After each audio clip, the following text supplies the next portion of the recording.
আপনারা ইতিপূর্বে জানিয়েছেন যে আমরা এই আদা চাষের জন্য বস্তায় যে আদা প্রস্তুতি প্রণালী তৈরি করব, যে কৃষি অফিস থেকে প্রশিক্ষণ নিয়েছিলাম সেই সম্পর্কে জানা হয়েছে এবং রাখছি এবং শিখছি যে আমরা কিভাবে বস্তায় আদা চাষ করবো।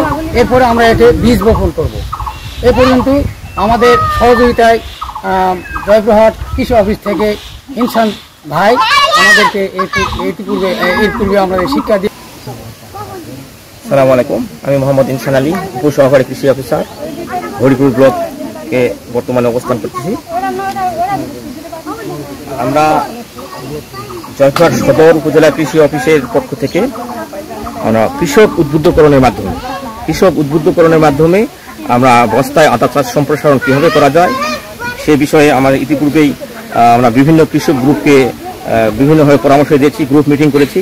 চাষ সম্বন্ধে প্রশিক্ষণ নিয়েছি, সেটা আজকে আমরা হাতে কলমে কিভাবে আদা চাষ বস্তায় করতে হবে তা আমরা কিছুক্ষণের মধ্যে আমরা সেটা জানতে পারবো এবং শিখব।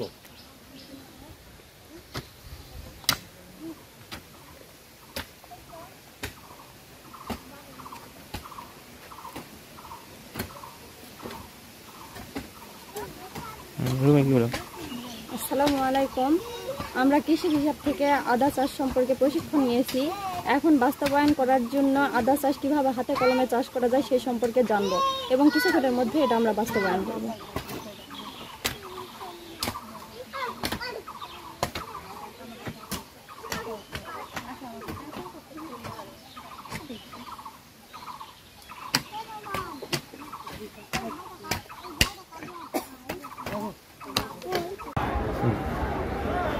আমি বীর মুক্তিযোদ্ধা মোহাম্মদ আফসার আলী মন্ডল। আমি জয়পুরহাট সদর উপজেলার কৃষি কর্মকর্তাদের সাধুবাদ জানাই। ওনারা যে আদা চাষের উদ্যোগ নিয়েছে বাড়ি বাড়ি বস্তার মধ্যে, এতে আমাদের কৃষকেরা লাভবান হবে এবং আমাদের বাড়ি বাড়ি আদা চাষের চাহিদা মিটবে।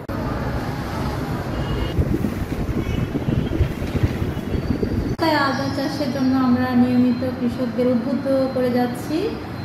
আমার উপজেলায় 1500 বস্তায় আদা চাষ করার লক্ষ্যমাত্রায় আমরা নিয়েছি এবং ইতিমধ্যে এটা অর্জিত হয়েছে। আমার প্রত্যেকটি ব্লকে উপসহকারী কৃষি কর্মকর্তারা এ বিষয়ে কাজ করে যাচ্ছেন। তাদের ব্লকের টার্গেট নির্ধারণ করে দেওয়া আছে। তারা ইতিমধ্যে প্রত্যেকের ব্লকে লক্ষ্যমাত্রা অর্জন করেছে।